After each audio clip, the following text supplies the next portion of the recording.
আজকে সকালবেলায় চলে গিয়েছিলাম আমাদের বাড়ির সামনে খেজুরের রস কীভাবে গাছ থেকে নামানো হয় এবং খেজুরের রসের হাঁড়ি গাছে কীভাবে টানানো হয় সমস্ত কিছু দেখার জন্য।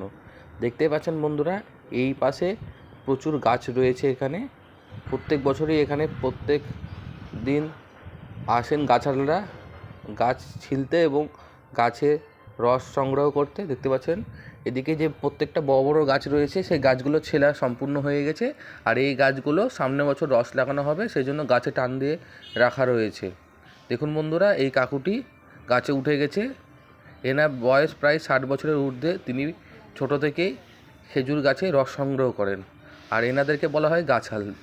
আর রস সংগ্রহ করার জন্য প্রথমে দেখুন গাছটাকে ভালো করে ছিলে নেওয়া হচ্ছে। ছিলার পরেই রসটা ভালো করে সংগ্রহ করা হয়, কাকুরা যেটা বললেন। দেখুন বন্ধুরা, মাটির হাঁড়ি গাছের উপর লাগিয়ে দিল।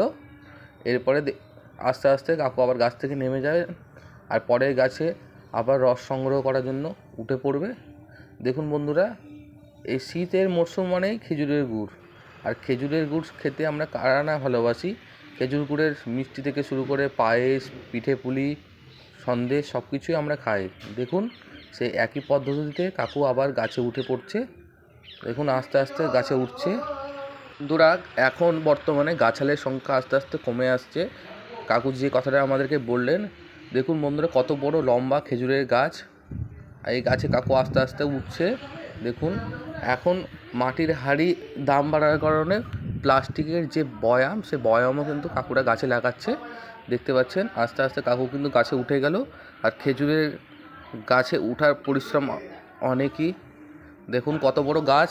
প্রত্যেক বছরই এখানে এই কাকু আসে খেজুরের রস সংগ্রহ করতে। প্রথমে দেখতে পাচ্ছেন সে একই পদ্ধতিতে গাছের উপরে যে অংশটা রয়েছে নরম অংশটা, সে নরম অংশটাকে ভালো করে ছিলে নিচ্ছে, আর সে ছিলার পরেই এই হাঁড়িটি ওখানে বেঁধে দিবে। দেখুন আস্তে আস্তে আপনাদেরকে দেখাবো।